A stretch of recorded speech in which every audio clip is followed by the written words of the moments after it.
Ricardo Sevilla, miembro de esta familia sin censura, periodista independiente, coordinador de investigaciones especiales en Regeneración MX. Mi querido Ricardo, hay que hablar de estas cosas que no entienden en el panismo. Por eso las critican, porque están muy alejados de esa realidad en la que hay tantos pobres. Pero ya son decenas de países, dice el canciller Marcelo Ebrard, que están respaldando la iniciativa del presidente Andrés Manuel López Obrador. Dicen los panistas, criticada por Rusia, criticada por China, pero que ya sabían estos países de qué se iba a hablar y aprobaron los temas como miembros del Consejo de Seguridad de la ONU. Así que ahí está, mi querido Ricardo Sevilla, te la dejo de pechito para que meta gol, maestro. Claro que sí, querido público memorioso, Vicente, un fuerte abrazo. Y en efecto, y es que después de la intervención del presidente López Obrador en el Consejo de Seguridad de las Naciones Unidas ayer, ya sabemos dónde estamos los mexicanos y las mexicanas a mitad de su sexenio. Estamos en una posición tutelar en América Latina, aunque a personajes como Raimundo Rivapalacio les parezca lo contrario.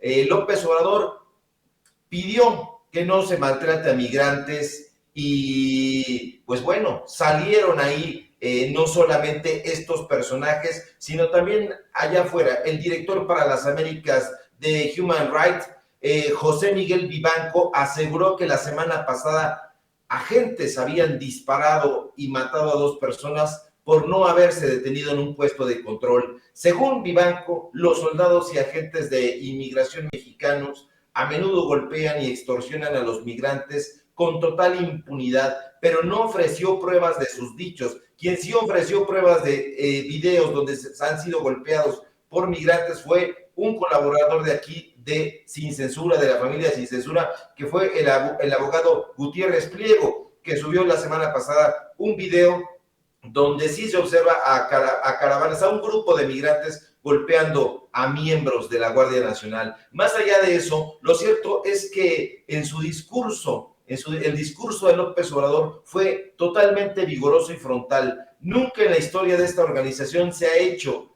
algo realmente sustancial en beneficio de los pobres, pero nunca es tarde para hacer justicia, dijo ayer el presidente mexicano. Y los voceros de la prensa corporativa acusan ya que hay un tufo tropical parecido a François Fukuyama en la narrativa del jefe de Estado mexicano, pero clasistas y racistas como son, les punza en el alma y en el bolsillo sobre todo que López Obrador pondere ayudar a los pobres y no a los ricos. Pero el presidente no se equivoca, Vicente. Uno de los más grandes males de la humanidad es, ¿qué duda cabe?, la corrupción.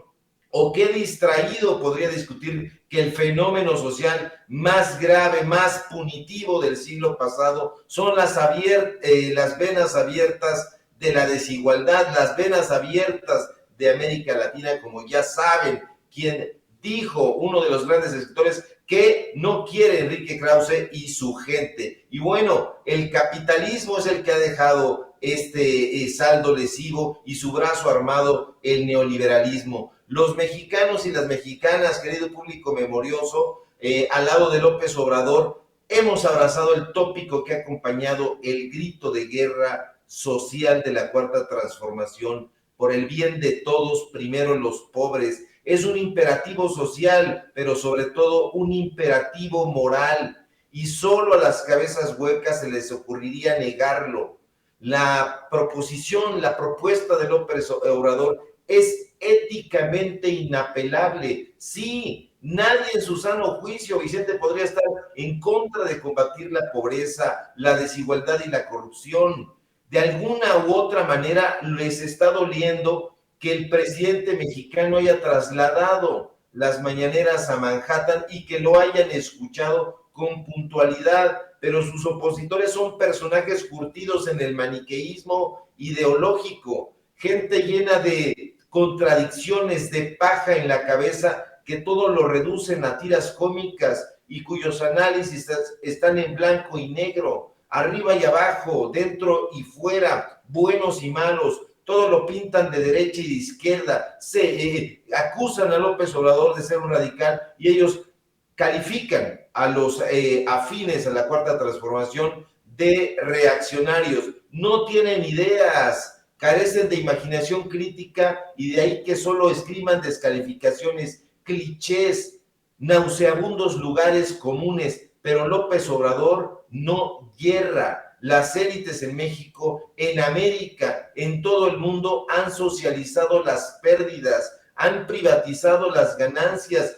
y han alentado el saqueo de los recursos naturales y de los bienes del pueblo y de las naciones. Eso no se puede negar, son datos duros. Solo tarados o ladrones como los prianistas podrían negar esa realidad cruda y dura. Y aunque quieran caricaturizar al presidente López Obrador como un tlatoani atrapado en una cosmogonía regional, tras esa reja de una realidad que de acuerdo con ellos ya no existe salvo en la memoria, lo cierto es que tienes razón y tiene razón la Secretaría de Relaciones Exteriores, datos duros, aunque Carmen Aristegui diga que Rusia y China se oponen, pues bueno, los datos duros y precisos son que 47 países ya se han sumado al Plan Mundial de Fraternidad y Bienestar propuesto por López Obrador. Y bueno, pues esta propuesta es imponderable. Consistirá, como ha sido aquí, en crear un fondo para repartir becas y pensiones a las poblaciones más pobres, más necesitadas. Ya lo informó esta mañana el canciller Ebrard, y ahí están datos duros, precisos. Es un plan mundial de fraternidad y bienestar, y es un planteamiento que se ha hecho y se ha escuchado con muchísima atención en el Consejo de Seguridad Nacional, aunque estos zopencos digan lo contrario. Ya lo dijiste, lo acabas de mencionar, Guterres apoya la postura de México contra la desigualdad, y no solo Guterres, porque es Guterres, hay que decirlo. Lo que pasa es que estos tarados no falan portugués direito, y ese es el problema, que son unos imbéciles y no saben ni siquiera quién es Tonio Manuel Guterres de Oliveira, político, ingeniero físico y profesor portugués. Y este hombre ha respondido a la convocatoria de México para debatir sobre la desigualdad y la pobreza en el Consejo de Seguridad de la Organización de Naciones Unidas, y es el secretario general y además uno de los políticos más emblemáticos de Portugal. Hay que leer los titulares de la prensa en Europa, en Portugal, y vamos a ver con lo que nos encontramos. Pero como aquí nada más están mirando el ombligo y están leyendo al Universal y a todos los tarados, estos corruptos que escriben en ese pastiche, pues imagínate. Pero hay que ver la prensa de Portugal hoy, y han salido notas muy favorables a propósito de la postura de Guterres y sobre el respaldo que le da al presidente mexicano. Y para mayores estragos estomacales, querido Vicente, Biden, AMLO y Justin Trudeau se reunirán la próxima semana, como dices. Se está pensando tentativamente que sea el 18 de noviembre, y de acuerdo a diferentes agencias, pero no las agencias de aquí, no Bloomberg, no estas cochinadas, sino agencias internacionales están informando. Pues digo, les gusta lo internacional, les gusta lo de allá afuera, les encanta que les informen allá, pues que vayan y vean a las agencias internacionales, y ellos están diciendo que aunque la fecha está todavía por definirse, será el presidente mexicano quien dé los detalles sobre la cumbre, sobre la reunión. Entonces, ¿dónde está esto que dicen, esto que acusan, el desprecio? Son unos tarados, querido público memorioso, y ustedes lo saben. Así es, mi querido Ricardo Sevilla.